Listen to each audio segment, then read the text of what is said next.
B குரு சொந்தங்களுக்கு வணக்கம். இன்னைக்கு நேர்காணல நம்மளோட இருந்திருப்பவர் பி குருஸோட பிதா மகர், எங்களோட இளைஞர்களுக்கான வழிகாட்டி, முன்னாள் பிரதமருக்கு நம்பிக்கைக்குரியான திரு டெல்லி ராஜகோபாலன் அவர்கள். வணக்கம். வணக்கம். நமஸ்காரம் நமஸ்காரம் நமஸ்காரம். எப்பவுமே நம்ம விவாதத்தை ஆரம்பிப்பதற்கு முன்னதாக இறை வணக்கம்.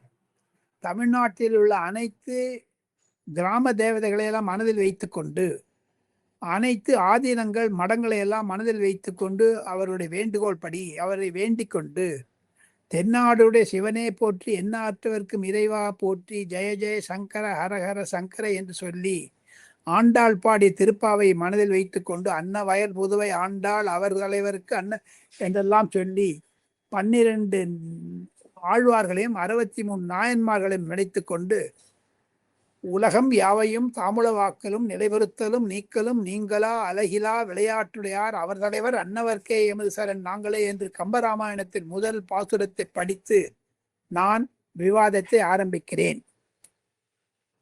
ஃபர்ஸ்ட் தமிழகத்துல இருந்து போமோன்னா, இப்போ ஒவ்வொன்றும் இந்த பார்லிமெண்ட் செஷன் ஆரம்பிச்சிருச்சு. ஒவ்வொரு முதலமைச்சர் அவங்களோட கட்சியோட எம்பிஸ் எல்லாம் பேசினாங்க.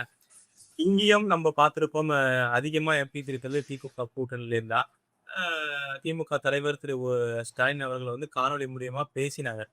பட் இப்ப சர்ச்சையா போயிட்டு இருக்கிறது அந்த நீட் விவகாரமா இருக்கட்டும், மேகதாது விஷயமா இருக்கட்டும். இதுல தாவேகா திமுக ஸ்டாண்ட் ஒண்ணுதான். ஆனா திமுகவோட எம்பிஸோ யாருமே வந்து முதல்வர் திரு ஜோசப் விஜய் அவர் கூட எந்த ஒரு கலந்துரையாடலும் இதை பத்தி நம்ம என்ன கொண்டு போடா, அரசியல் இதை தாண்டி நம்ம என்ன மாதிரியான தமிழகத்துக்கு நலனா பண்ணலாம் அப்படிங்கிற ஒரு கலந்துரையாடல் இல்லாதது ஒரு பெரிய கேள்விக்குறியா இருக்கே. பி குரு நேயர்களுக்கு ஒரு விஷயத்தை சொல்ல ஆசைப்படுகிறேன். திமுக என்பது அகில இந்திய அளவில் தனித்து விடப்பட்டது. காங்கிரஸ் ஒரு புறம் மத்திய பாராளுமன்றத்தினுடைய நுழைவாயிலில் ஆர்ப்பாட்டம் செய்கிறார்கள், திமுகவை காணோம். பாஜக ஆர்ப்பாட்டம் செய்கிறார்கள், திமுகவை காணோம்.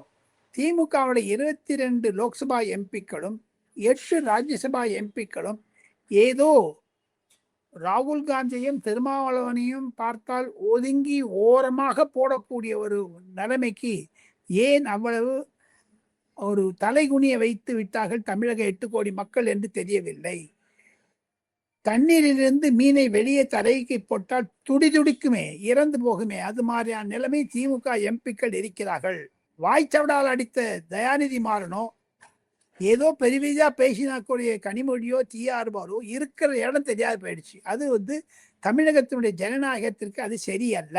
இருப்பினும் விஜய் அவர்கள் முதலமைச்சரான பிறகு அனைத்து எம்பிக்களையும் அவர் கூப்பிட்டு அழைத்து இது மாதிரியான பிரச்சனைகளை எல்லாம் தமிழக நலனுக்காக பேச வேண்டும் என்று அவர் அனைத்து எம்பிக்களையும் அழைத்து பேசியிருக்க வேண்டும். இல்லை என்றால் தமிழகத்தினுடைய வெற்றி கழகத்திற்கு எம்பி இல்லாத நிலைமையில் லோக்சபா ராஜ்யசபாவில் தமிழக வெற்றி கழகத்திற்கு ஆதரவு தரக்கூடிய காங்கிரஸ் எம்பிக்களையோ அல்லது திருமாவளவன் ரவிக்குமார் போன்றவர்களையோ அல்லது முறை வைகோ போன்றவர்களையோ ஒன்றாக வைத்து அந்த ஒரு 8-9 பேரை வச்சு 17 பேர் 22 பேர் அங்கன்னா 17 பேர் இந்த பக்கம், அந்த 17 பேரை வச்சு ஏங்க கூட்டம் போடலை? அது தமிழக முதலமைச்சருக்கு நாம் யோசனை சொல்லுகிறோம், கண்டனம் தெரிவிக்கவில்லை என்றாலும் இது மாதிரியான நிலைப்பாட்டில் தமிழக வெற்றி கழகம் முன்னெச்சரிக்கையாக இருக்க வேண்டும் என்பதுதான் என்னுடைய கருத்து. இதே சிதம்பரம் அவர்கள், இதே பிரவீன் சக்கரவர்த்திகள் ராஜ்யசபாவில் தமிழகத்திலிருந்து 2 பேர் போயிருக்காங்க. அன்புமணி ராமதாஸ் 3ஆவதா இருக்காரு. அவங்களாம் ஏன் ஆலோசனை சொல்லலை விஜய்க்கு? சார், நீங்க வந்து ஒரு ராஜ்யசபா லோக்சபாவில் இருக்கக்கூடிய அந்த 30 பேர் மொத்தம் 37 18 37 39 ராஜ்யசபா 18 39 லோக்சபா ராஜ்யசபா சேர்த்து 57 எம்பிக்கள்ல குறைந்தது 40 எம்பிக்களை தவிர நீங்க தான் இருக்கீங்க. உங்க ஆளுங்களையே வச்சுன்னு ஒரு இந்த மாதிரியான விஷயத்தை எல்லாம் நாடாளுமன்றத்தில் எழுதியிருக்க வேண்டும் என்று விஜய் சொல்லலை. ஒரு சீஃப் மினிஸ்டராக இருக்கிறவர் அந்த ஊரில் இருக்கக்கூடிய எம்பிக்களை எல்லாம் கலந்து பேசாமல் நீங்க எம்எல்ஏக்கு தான் நேரம் பார்க்குறீங்க. விட்டுருங்க. தீய சக்தியாக இருந்தாலும் தூய சக்தியாக இருந்தாலும் அவங்க ஜெயிச்சுட்டாங்க. ஜெயிச்சுட்டு அப்புறம் நீங்க சட்டசபையில் ஒண்டி விஜய் பேசுறாரு, 234 தொகுதிகளுக்கு என்னை தேர்ந்தெடுத்திருக்காங்கன்றது உண்மைதான், யாரும் இல்லைங்குது.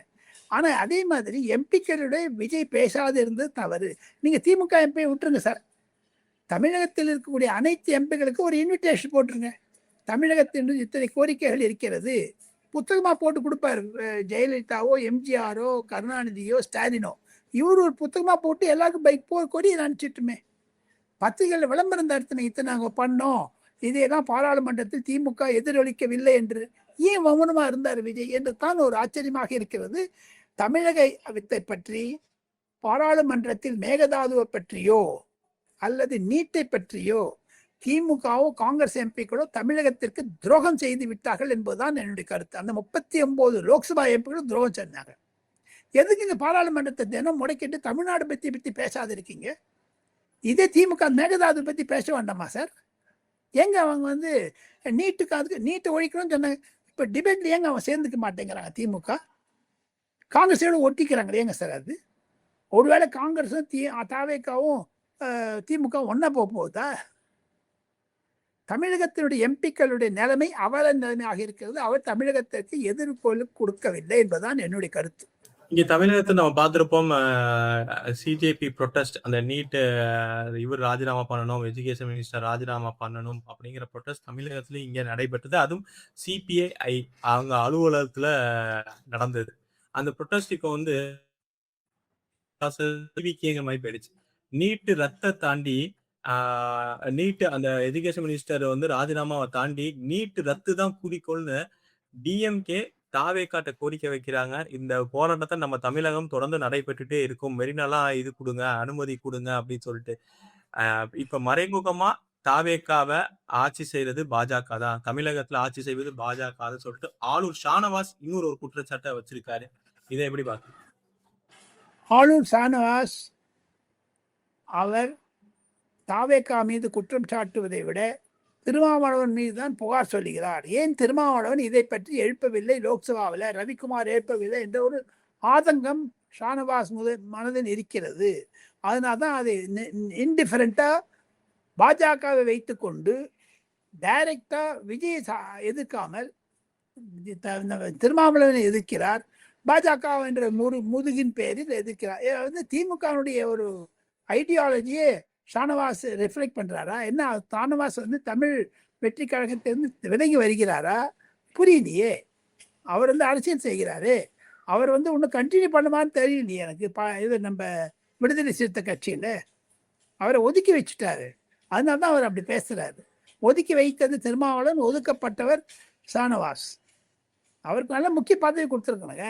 வன்னியரசுக்கு எம்எல்ஏ ஆகிட்டாங்க. இவரை தோக்கடிச்சு அவங்களே தான் தோக்கடிச்சிருக்காங்க.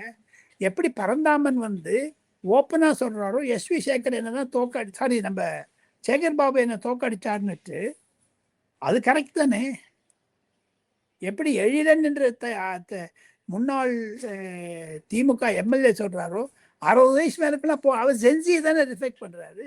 அந்த மாதிரி பாட்டாளி மக்கள் தமிழ் வெற்றி கழகத்திற்கு எதிராக ஆழ்வார் சீனிவாசன் சொல்லுவதும் சேனவாஸ் சொல்லுவதும் நம்ம திருமாவளவனுக்கு எதிராகத்தான் சொல்வதும் ஒன்றாகிறது. அடுத்தது இப்ப அரசியல் இருந்து ஓய்வு பெறுகிறேன் அப்படின்னு சொல்லிட்டு பாமக நிறுவனர் திரு ராமதாஸ் அவர்கள் வந்து சொல்லியிருக்காரு.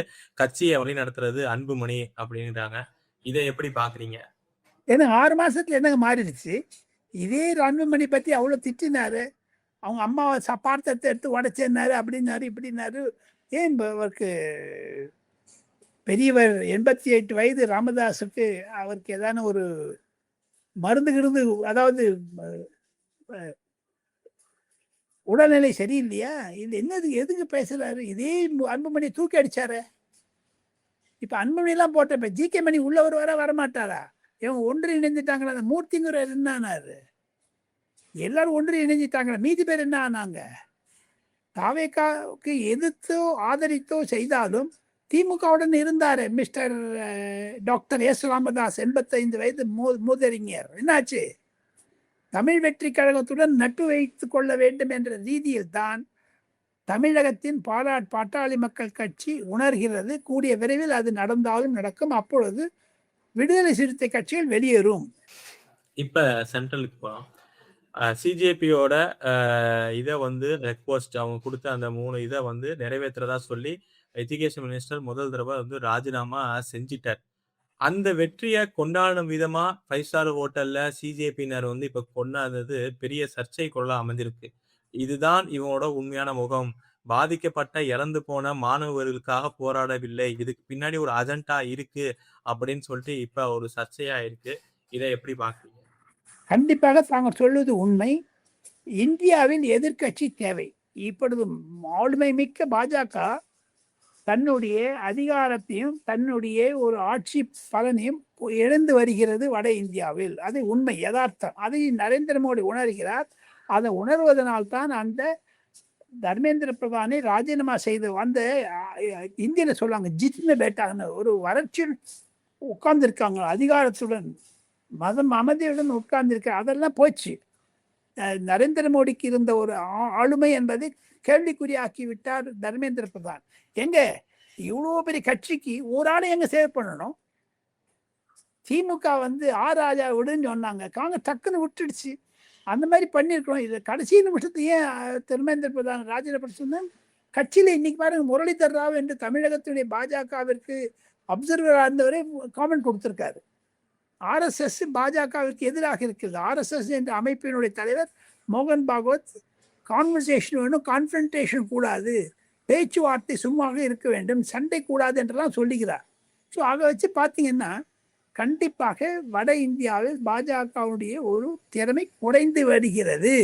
அதை நரேந்திர மோடி மீண்டும் அந்த பழைய நிலைமைக்கு கொண்டு வந்துவார் என்ற நம்பிக்கை எனக்கு இருக்கிறது. இருந்தாலும் இந்தியாவில் ஒரு மரியாதைக்குரிய ஒரு எதிர்கட்சி தேவைங்க.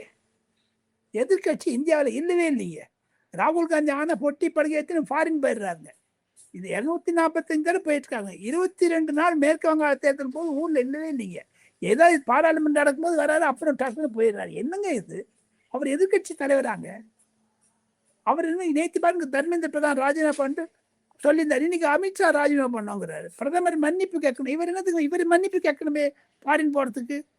இவர் யாருங்க பின்னாடி இருக்காங்க? இந்த கற்பாம்பூச்சி காங்கிரஸ் யாருங்க ஹெல்ப் பண்ணுறாங்க? அயல் நாட்டிலிருந்து ஆம் ஆத்மி கட்சி பண்ணிக்கிறதா? ஏன் ராகுல் காந்தி அந்த இடத்துக்கு போவே இல்லைங்க? பாராளுமன்றத்துக்கு வர்றது கிடையாது, மாணவர் போராட்டத்துக்கு போகிறது கிடையாது. இவர் எங்கே தான் போகிறாருங்க? அயல் நாட்டுக்கே போயிட்டு இருக்காரு. ஏங்க அது கரப்பாம்பூச்சியினுடைய கட்சி ஒரு போராட்டத்தை நடத்துகிறது ஜந்தர் மந்தர். 5000 பேர் வருவான்னு சொன்னாங்க. கம்யூனிஸ்ட் கட்சிகளும் தேச விரோத சக்திகளும் கிறிஸ்தவர்களும் முஸ்லீம்களும் ஒன்று சேர்ந்து விட்டார் என்று பாஜக அதை வர்ணிக்கிறது. அது உண்மையோ பொய்யோ தெரியாதுங்க. இருந்தாலும் ஏன் ராகுல் காந்தி அந்த இடத்துக்கு போகலீங்க? இப்போ ஆல் இண்டியா காங்கிரஸ் கமிட்டிங்கிறது ஆல் இண்டியா காங்கிரஸ் கமிட்டி ஆயிடுச்சா? அப்போ ஆக மொத்தம் இந்தியாவினுடைய எதிர்கட்சியினுடைய நிலைப்பாட்டை குலைத்தவர், கெடுத்தவர் ராகுல் காந்தி. அதனால தாங்க இந்தியா அலைன்ஸ் உடஞ்சி போயிடுச்சுங்க. இந்தியா அலைன்ஸ் எங்க இருக்கு சொல்லுங்க? திமுக இல்லை, மம்தா பானர்ஜி இல்லை, சரத்பவார் இல்லை, நம்ம ஓமர் அப்துல்லா இல்லை. என்னங்க இங்கே தான் இருக்குதுங்க. எதுக்குங்க அவர் வந்து இவ்வளோ போர்ஸ் பண்ணுறாங்க? இந்த டெலிவிஷனும் ஊசிப்பி விட்டாங்க. போதாத வரைக்கும் சோசியல் மீடியாவில் கண்டபடி வர ஆரம்பிச்சிருச்சு. ஆனால் தமிழகத்தில் ஒரு எதிர்ப்பு குரல் இல்லை. இந்தியாவில் தமிழகம் தான் சைலண்டாக இருந்ததுங்க. ஏன் தெரியல. அங்கே தமிழ்நாட்டில் அந்த 69% ரிசர்வேஷன் காரணமாக சைலண்டாக இருந்ததோ, அல்லது விஜய் வந்து ஒன்றும் எதிர்த்து கொள்ள வேண்டாம், சட்ட ஒழுங்கு பிரச்சனையை மாட்டிக்கொள்ள வேண்டாம் என்று இருந்தாரோ தெரியவில்லை. கம்யூனிஸ்ட் கட்சிகள் விஜயை நாசப்படுத்துகிறார்கள், கம்யூனிஸ்ட் கட்சி விஜயை நெசுக்குகிறார்கள் என்ற அபிப்பிராயம் தான் வட இந்தியாவில் வந்து விட்டது. கார்த்திக், இப்ப அத எதிர்கட்சிகள் கோரிக்கையை ஏற்று விவாதம் பண்ணலாம் அப்படிங்கறத ஒத்துக்கிட்டு ஒரு ஆன்டி பேப்பர் லீக் மசோதா வந்து இது படுத்துறாங்க. அங்க வந்து கொண்டு வரதுக்கு எதிர்கட்சிகள் எதிர்ப்பு தெரிவிக்கதா செய்தி வருது. என்ன நடக்குது பாராளுமன்றத்துல? ஏன் இந்த பாராளுமன்றத்தில் அந்த பில்லை இன்ட்ரடியூஸ் பண்ணிட்டாரு ஜிதேந்தர் சிங். 5 மணி வரை 3 தடவை ஒத்தி வைத்தார்கள். இன்று நாடாளுமன்றம் நடக்குமா என்ற சந்தேகம் இருந்தாலும் என் மனதில் படுகிறது அந்த அமளியில் அதை பில்லை பாஸ் பண்ணிடுவாங்க. காங்கிரஸ் மீது பழி போடுவார் பிரதமர் என்பதுதான் எனக்கு கருத்து. காங்கிரஸ் செய்வது தேச விரோத சக்தி செயல்ங்க. ஒன்று பில் பாஸ் பண்ண அவங்களுக்கு என்னென்னா டீலிமிட்டேஷன் பில் வரக்கூடாது, ஃபாரின் கண்ட்ரிபியூஷன் ரெகுலேஷன் ஆக்ட் வரக்கூடாது. ராமர் மந்திரை பற்றி சமாஜ்வாதி பார்ட்டி சொல்கிறாங்க, அந்த ராமர் மந்திரில் ஊழல் எடுத்துக்கணும்னு இவர் மாட்டேங்கிறாரு. இவருக்கு இந்த ஹிந்து பிரச்சனை ஆகிடுமோ, அமித்ஷாவை கைது செய்யணும், அமித்ஷாவை ராஜினாமா செய்யணும் சொன்னா முஸ்லீம் வாக்கரும் உத்தரப்பிரதேச எலெக்ஷனுக்குன்னு பார்க்குறாரு. இதெல்லாம் வைத்து கொண்டு பார்த்தால் நாடாளுமன்றம் நடக்குமா நடக்காதா தெரியாது. நான் கடைசியாக ஒன்று சொல்லி விடைபெறுகிறேன். நரேந்திர மோடி அரசாங்கத்தை எதிர்த்து ராகுல் காந்தி ஆகஸ்ட் எண்டில் பாரத் ஜோடோ 2வது ஆரம்பிக்க இருக்கிறார். ஆனால் தமிழ்நாட்டுக்கு வரமாட்டார். வீதியெல்லாம் ஊருக்கு போகாத இடத்துக்கு போகிறாரு. இது ஏன் என்று கேட்டால் அவர் செப்டம்பர் இறுதியில் அயல்நாடு செல்ல இருக்கிறார். மீண்டும் 10 நாளைக்கு. அவருக்கு என்ன குழந்தையா குட்டியா ஒன்றும் சொத்தா ஒன்றும் கிடையாது. எதுக்குங்க அவர் அடிக்கடி ஃபாரின் போயிட்டு வராரு? வட இந்தியாவில் சொல்கிறாங்க நிஷிகாந்த் தூகே என்று சொல்லக்கூடிய ஜார்க்கண்ட் எம்பி, பாஜக எம்பி, அவர் இவ்வளோ புகார் வச்சிருக்காருங்க அவரை பற்றி. 248 எங்கெங்கே போனார்? அது உளவுத்துறையால் கொடுக்கப்பட்டதா இல்லை அவரே சேகரித்தாரா என்ற சந்தேகம் எனக்கு வருகிறது. நான் பத்திரிகையாளனா சொல்கிறேன். ஸோ ஆக மொத்தம் ராகுல் காந்தி இந்தியாவிற்கு துரோகம் செய்கிறாரோ என்ற எண்ணம் எனக்கு வருகிறது என்று சொல்லி கார்த்திக்கிடமிருந்து விடைபெறுகிறேன்.